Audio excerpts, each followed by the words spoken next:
کام ہوتا ہے وہ ہمارے ہر وہ اعمال جو نیک ہوتے ہیں، ہمارے اچھے اعمال، ہمارے اچھے ایکٹیویٹیز اللہ تعالیٰ اس فرشتے کے ذریعے لکھواتا ہے۔ اور دوسرے بائیں کندھے پر جو فرشتہ رہتا ہے اس کا نام ہے کاتبین۔ اس کاتبین نامی فرشتے کا کام ہے ہمارے برے اعمال، ہمارے برے ایکٹیویٹیز وہ ہمیشہ لکھتا رہتا ہے۔ جب ہم اور آپ اس دنیا سے چلے جائیں گے اور اللہ تعالیٰ میدان محشر کے اندر ایک اجتماع قائم کرے گا تو وہاں پر جتنے بھی بندے اس دنیا سے چلے گئے وہ تمام کے تمام میدان محشر کے اندر جمع ہوں گے، اور وہاں پر ہمارے جتنے بھی اعمال تھے، چاہے وہ نیک اعمال ہو چاہے وہ برے اعمال ہو، وہ ساری کی ساری کاپی اور پرچے ہمارے ہاتھ میں تھما دیے جائیں گے۔ پھر اللہ رب العزت والجلال اسی نیکی کے بنیاد پر اور اسی برائی کے بنیاد پر ہمارے لیے سزا متعین کریں گے۔ اس لیے ہمیں اور آپ کو چاہیے کہ ہم اپنی زندگی میں ہمیشہ اچھے کام کو فوقیت دیں اور برے کام سے گریز کریں اور احتیاط کریں، کیونکہ ہمارے اور آپ جب ہم اللہ کو راضی کرنے والے اعمال انجام دیتے ہیں تو اللہ خوش ہوتا ہے، اور جب ہم برا کام کرتے ہیں تو اللہ ناراض ہوتا ہے۔ ہمیں اپنی زندگی میں ہمیشہ اللہ کو راضی کرنے والے اعمال انجام دینے چاہیے، اور برے کام سے ہمیں آپ کو بچنا چاہیے تاکہ اللہ ہم سے ناراض نہ ہو۔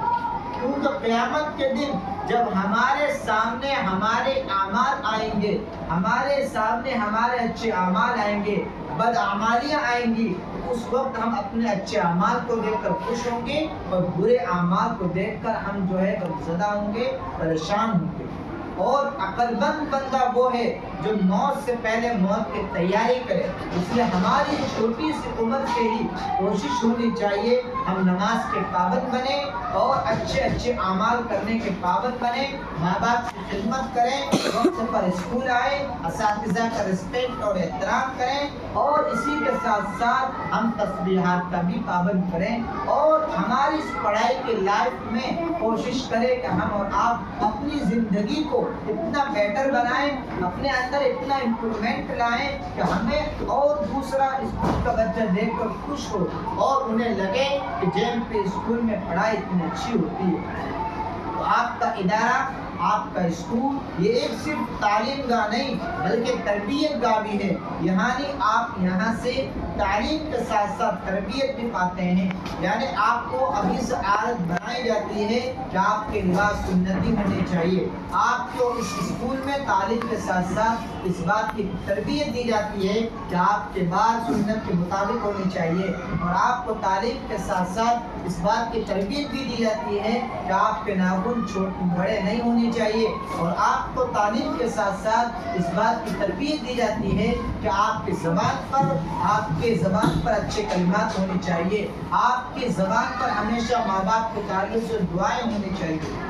اس طریقے سے ہم اور آپ اپنی زندگی گزاریں گے تو انشاءاللہ ہم دنیا کے اندر بھی ایک اچھا ایجوکیٹڈ پرسن بنیں گے اور اچھا طالب علم بنیں گے، اور اللہ کے یہاں بھی ہمارا اور آپ کا شمار کامیاب لوگوں میں ہوگا۔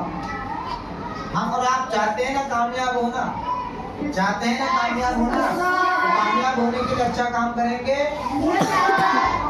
کل سے کون کون نماز پڑھے گا آپ بتاؤ؟ سب نماز کی پابندی کریں گے؟ اللہ کو راضی کرنے والے کام کریں گے؟ ناراض کرنے والے کاموں سے بچیں گے؟ اساتذہ اور استادوں کا احترام اور رسپیکٹ کریں گے؟ ماں باپ کی خدمت کریں گے؟ ماں باپ کی بات مانیں گے؟ ماں باپ کو برا بھلا نہیں کہیں گے نا؟ ماں باپ کی آواز پر لبیک کہیں گے؟ جب آپ گھر میں جائیں تو سلام کریں گے؟ بڑوں سے ملیں گے تو سلام کریں گے؟ چھوٹوں سے ملیں گے تو شفقت کریں گے؟ استادوں کو سلام کریں گے؟ آپس میں بدسلوکی تو نہیں کریں گے؟ آپس میں بدمعاشی نہیں کریں گے؟ کسی کے ساتھ لڑائی نہیں کریں گے؟ کسی کے ساتھ جھگڑا نہیں کریں گے؟ کسی کو گالی نہیں دیں گے؟ اللہ ہم سب کو عمل کرنے کی توفیق عطا فرمائے۔ آمین۔